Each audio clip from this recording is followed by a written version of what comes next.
ശബരിമലയിൽ തന്ത്രിസ്ഥാനം അലങ്കരിക്കുന്നവർ തന്നെ ഗുരുതരമായ കുറ്റകൃത്യങ്ങളിൽ ഏർപ്പെടുന്നത് ഭക്തി സമൂഹത്തെ ഞെട്ടിച്ചതായി മലയരയ മഹാസഭ.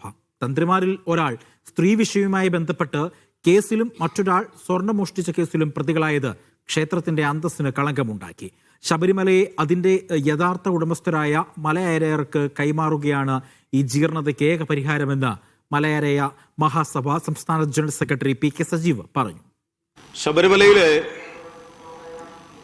രണ്ടാമത്തെ തന്ത്രിയും അറസ്റ്റ് ചെയ്യപ്പെട്ടിരിക്കുകയാണ്. ഇവിടെ കാമിനി മൂലമാണ് ആദ്യത്തെ തന്ത്രി അറസ്റ്റ് ചെയ്യപ്പെട്ടത്.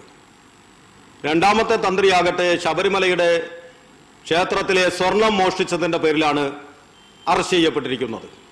ഇവിടെ രണ്ട് വേലികളാണ് നമുക്ക് കാണുവാൻ കഴിയുന്നത്. ശബരിമല ക്ഷേത്രത്തെ സംരക്ഷിക്കുമെന്ന് കരുതിയിരുന്ന രണ്ട് കൂട്ടരാണ്. ഒന്ന് അവിടെ വന്ന തന്ത്രിമാര്, രണ്ട് ദേവസ്വം ബോർഡിന്റെ ഭരണാധിപന്മാര്. ദേവസ്വം ബോർഡിന്റെ രണ്ട് പ്രസിഡന്റുമാരും ഇന്ന് സ്വർണ്ണ മോഷണ കേസിൽ അറസ്റ്റ് ചെയ്ത് ജയിലിൽ അകപ്പെട്ടിരിക്കുകയാണ്. ഈ സാഹചര്യത്തിൽ മലയരയ മഹാസഭയ്ക്ക് പറയാനുള്ളത്, ശബരിമല ക്ഷേത്രം നിർമ്മിച്ചത് മലയരയ സമുദായമാണ്. ശബരിമല ക്ഷേത്രം മാത്രമല്ല, നിലയ്ക്കൽ മഹാദേവ ക്ഷേത്രം, പശ്ചിമ ദേവീക്ഷേത്രം, വള്ളിയാങ്കാവ് ദേവീക്ഷേത്രം, ഈ ക്ഷേത്രങ്ങളെല്ലാം നിർമ്മിച്ചത് മലയരയ സമുദായമാണ്. അതേ സമുദായത്തിന് ശബരിമല ക്ഷേത്രത്തിന്റെ താന്ത്രികാവകാശം തിരികെ നൽകുകയാണ് വേണ്ടത്. ശബരിമല ക്ഷേത്രത്തിന്റെ ഭരണാധികാരം മലയരയ സമുദായത്തിന് തിരികെ നൽകണമെന്ന് ഈ അവസരത്തിൽ മലയരയ മഹാസഭ ആവശ്യപ്പെടുന്നു.